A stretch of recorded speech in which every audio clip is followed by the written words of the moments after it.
Estamos aquí con Aníbal y con Carlos y vamos a estar hablando de un tema sumamente importante, los diezmos y las ofrendas. Y me gustaría comenzar definiendo primero a qué nos referimos cuando hablamos del diezmo, a qué nos referimos cuando hablamos de las ofrendas, Aníbal.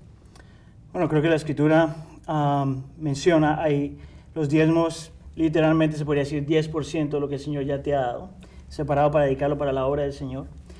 Y las ofrendas vendría siendo todo lo demás, todo lo extra, aparte de eso. Y tú encuentras tanto ese principio en el Antiguo Testamento, de una forma un poco diferente en el Nuevo Testamento. Carlos, la palabra diezmo evidentemente significa 10%, pero ¿era solo el 10% lo que diezmaban los israelitas en el Antiguo Testamento bajo la ley? Bueno, en el Antiguo Testamento lo que vemos es que el diezmo se componía de un 23.3%. Era un 10% y otro 10% que se hacía cada 3 años. Entonces es un equivalente al 23.33%. Lo que conocemos como el diezmo en el Antiguo Testamento. Entonces, muchas personas toman eso y tratan de llevarlo al Nuevo Testamento cuando sabemos que ahí la palabra diezmo se menciona quizás 3 veces en el Nuevo Testamento.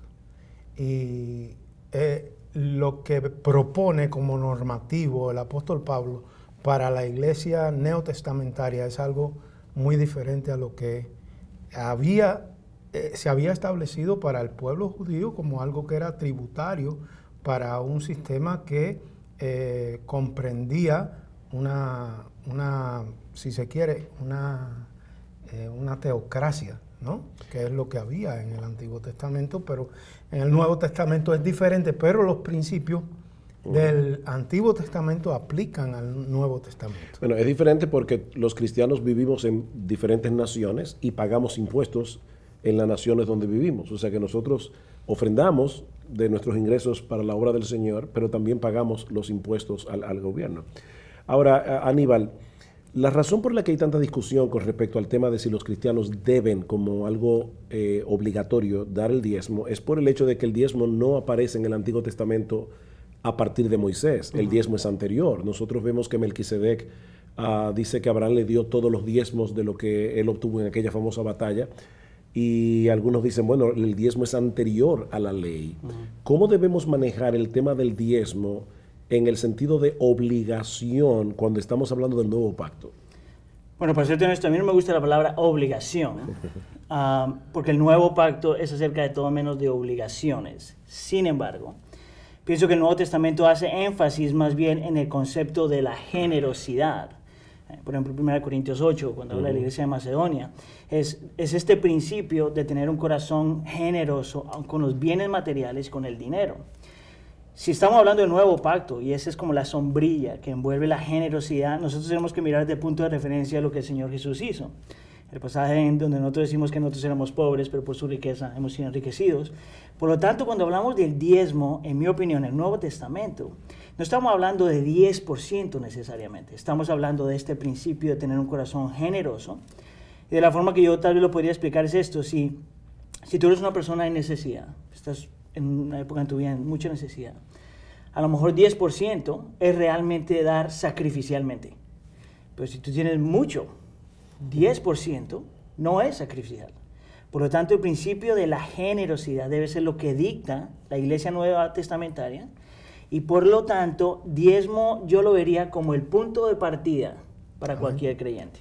O sea, podríamos decir ese es el piso, no el techo. Exacto. O sea, podemos comenzar por ahí. Ahora, Cristo no diezmó su vida, Él la dio entera. 100%. Y en ese sentido, me encanta algo que dice Tim Keller. O sea, los creyentes del nuevo pacto deben considerar seriamente si dar el 10% es suficiente, porque todo lo que nosotros tenemos es del Señor y nosotros somos meros administradores. En otras palabras, más que pensar cuánto doy, lo que debo pensar es con cuánto me quedo.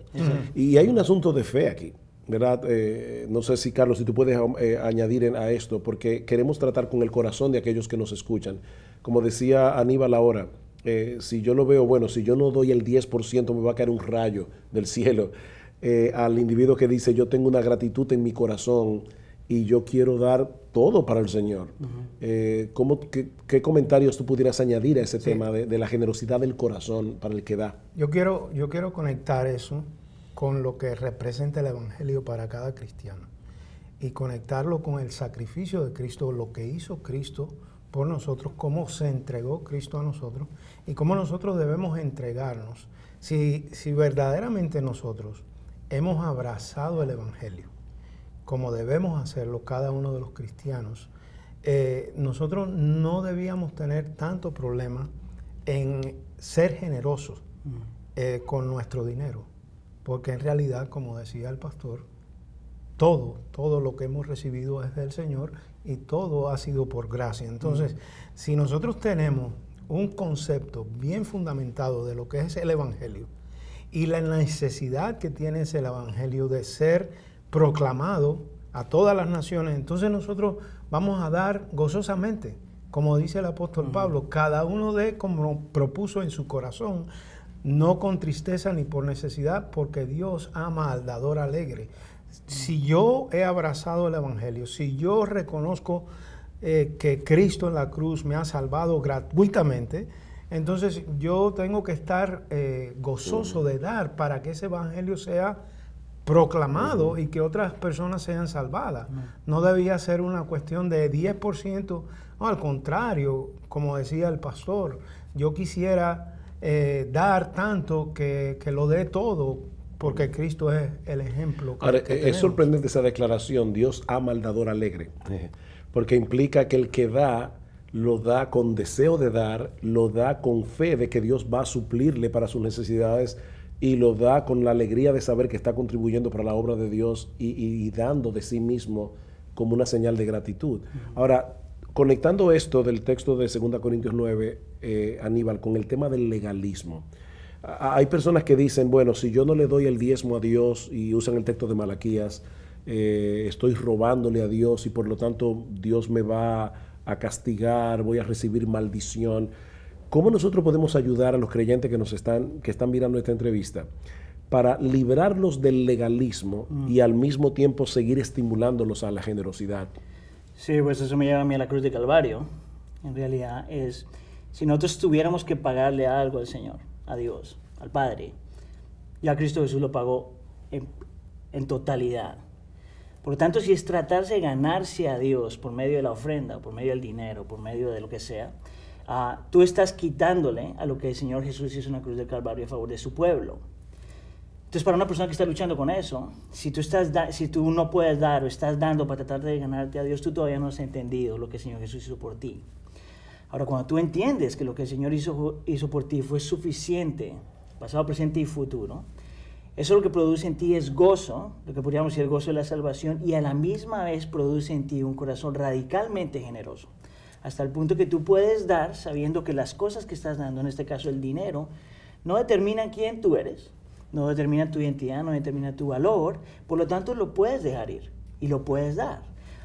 Para mí la cruz del Calvario es central para poder realmente desarrollar un corazón generoso sin sentirse culpable y sin ser dominado por la culpa de ninguna forma.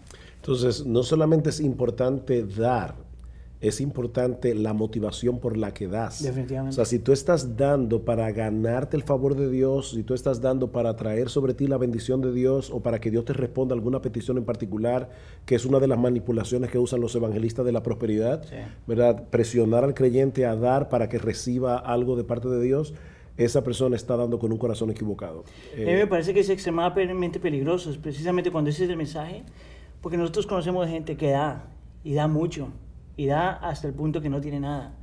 Y sin embargo el Señor no les devuelve las bendiciones que se les promete.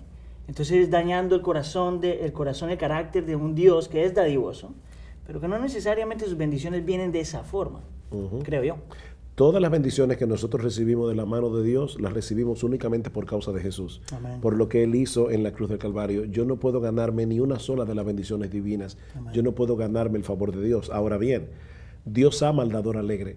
Pero precisamente la bendición está en desconectarme, despegarme de mis ídolos, uno de ellos el dinero, y confiar únicamente en el Señor. O sea, la bendición del que da está en el hecho de que su confianza está en Jehová. Su confianza no está en su cuenta bancaria, y eso ya es de por sí una bendición. Aunque Dios no me devuelva cuadruplicado lo que yo di, que es el negocio que muchos quieren hacer con el Señor.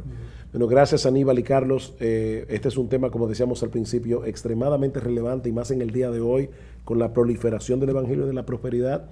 Pero así también debemos orar que el Señor obre generosidad en nuestros corazones para poder despojarnos de nuestros ídolos y confiar únicamente en Él. Muchas gracias. Gracias a ustedes.